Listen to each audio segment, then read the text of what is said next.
Welcome back to the Playhouse. We took a slight break there. Asante sana for the breakfast and chapos. Me and Derek here enjoying it thoroughly, especially Derek. Karibuni sana.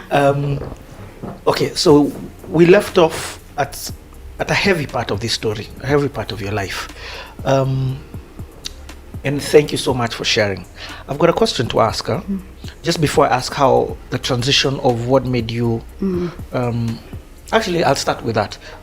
Now, you said you started changing. Yes. What started changing about you?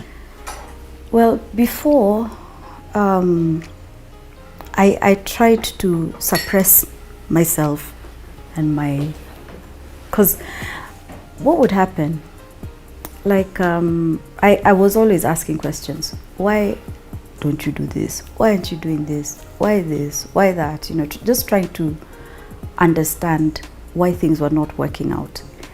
I tried to get us to go for counseling. Maybe we'd go for one session. After that, he's not interested. Then one day, I spoke to somebody. There's a pastor who now started working with me. And he told me one day, you know... So you approached... I went to a counselor. Okay, nice. And she told me that I need to be okay for my children to be okay. She told me that people don't realize when there's tension in the home, the kids pick up on it. They may never see you fight or whatever, but they pick up on the vibe in the house. And it affects them. And they're small, so they don't know how to tell you whatever. And I remember, like, my kids, I always thought they were so well behaved.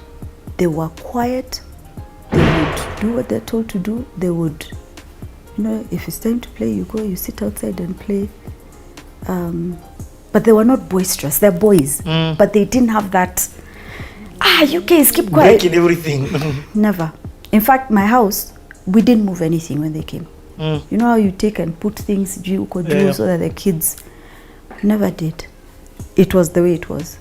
So I was like, you know, I was so like, my kids, they're so well behaved. You know, people should take lessons from me. Until I was told, when you see kids acting like that, they're depressed. Especially for boys. Testosterone is already there, but you're not seeing signs of it. There's depression. And what proved it for me was that now after we separated, I moved into my sister's house because financially I wasn't able to stand on my own. The day we moved in, these kids changed. Noise, jumping all over the place. They became different people. My sister is asking me, what have you done to my children? Because even hers, I told her I've never seen my kids like this. In fact, it's your kids who have changed mine. Mine used to be well behaved. So now when I took them actually for counseling as well, that's when I was told. When you see boys are there's something wrong. What? First and foremost, that's crazy that they can sense the mood. And it's actually not crazy, it's true. You enter a bubbly home, you just seen kids already in that. If you enter home, I have friends who, their marriages are not working. And they always say, no, the kids don't know, so, you know, it's okay. I'm like, you don't know. Those kids know. They may not understand or even have the details, but they know there's something wrong. My wife is a counselor, and one of the things that she says, they even can tell from the womb. They can tell rejection from the womb. That's true. And I found that crazy, but it's true. So I remember even for the second child, from the moment the child was born, she was saying, you're accepted. You know, sometimes you get an oops. So she's just like, from the this child is accepted. We love this child. You're not an oops. Nothing like that. So it's okay. So now you start changing and getting that. So I started changing. I was like, okay. So it was intentional. I get it. Yes. Okay. I need to be okay. I'm not neglecting, like, make sure his clothes are washed, make sure there's always food in the house, make sure the house is clean. But no more asking, where were you? Why didn't you come home when you said? Focus now on myself, being okay and being there for my kids. Let me ask a hard question. Do you think you played a role in this? Did you blame yourself? Yeah, I did. I mean, I felt there was something that he needed that I wasn't able to give. I told you, I wasn't good enough. I wasn't interesting enough. I wasn't something, and that's why I always believed that. Now I don't. I mean, to some extent, I suppose we're not compatible. But are you okay to say after? You know, because sometimes after the divorce, it's always, oh, even me, I played this part. Can a divorce be a place where, nope, it wasn't me? I feel, or the way I would say it is that a fight is between two people. So there must also have been something in me that worked against this. Maybe unintentionally. And maybe also done it with good intention. But it just didn't work for him. Okay. What it is what I don't know. Okay, so let's talk about then the end of this. So I changed, and I think that and part of changing was your confidence. Yeah. Coming back. Yeah. Okay. Yeah.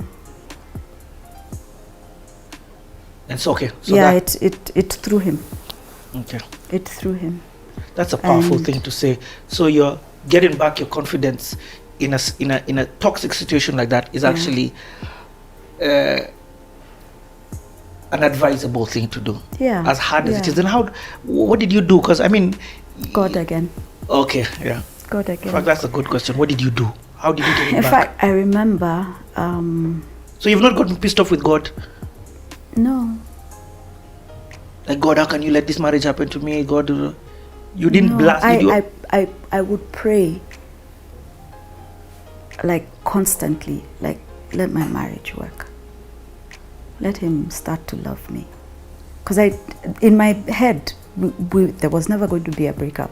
I didn't get married too. And I knew, I knew marriages have challenges. So I'm not saying like it was supposed to be all, yeah, there are challenges, but you can work on them. You can work on them. I believed that. I mean, my parents, they were very happily married, but there are times I'd see they're not happy with each other, but they would work on it, you know.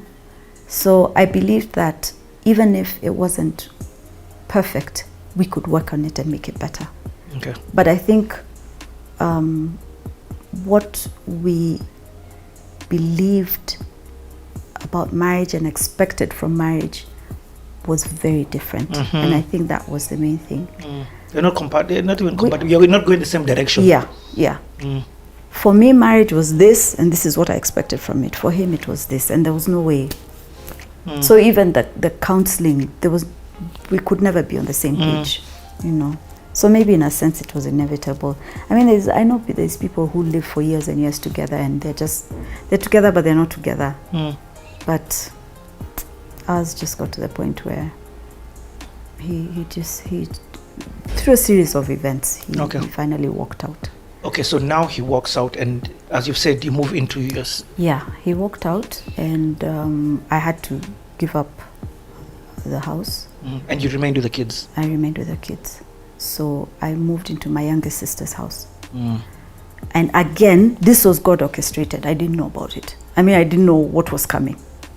So I moved to her house with the kids, and they were amazing. They told me, you know, don't worry about anything. Your sister's married now? Yes, she was married with 2 children. So in fact, our kids grew up together, so they're like brothers. So yeah, don't worry about anything. You don't have to chip in anything. If you want, fine. If you don't, just focus on paying your kids' school fees. That's it. They did everything else. They fed us. They housed us. Whoa. I mean, my gratitude to that couple, I don't know how I can ever, they've been amazing to me, totally. Yeah. So yes. Yeah, so we stayed with them. And your kids. Yeah. Again, I think you said this off camera, but just in case for somebody. Yeah. How did you? Just in case. No, just my turn. Thank you. This is not supposed to be happening. For sure, it ain't. Oh man, yeah. yes. But you know, I love, as we were even saying off camera, there's nothing, God doesn't waste pain. Yeah. And this story is headed somewhere. This story is headed somewhere. This life is still headed somewhere. Yeah. So the difficulty of having that conversation with your kids, they're young. How old are they at this time? 2 and 3. Yeah. You've become, this is not the life trajectory that you had seen your life headed. At all. Yeah. Okay, so what happens after that? So initially, I didn't say anything to them. But then it got to the point where, because I still wanted him to have them in his life, spend time with them and all that. But I don't know what was going on in his life. He just didn't seem to have time for them. And so they started asking me, like, why doesn't he come to see us? And they actually thought it was me that was preventing him. And I tell them, no, he loves you and he wants to be with you. I think he's just very busy. And that became the story for a while. And then as they grew older, they'd come and ask me, Mommy, Daddy shouted at you. And I'd say, yeah. And they'd go. So I felt I didn't want to color him black in their eyes. Because I felt it's important for them to know him and respect him as their father.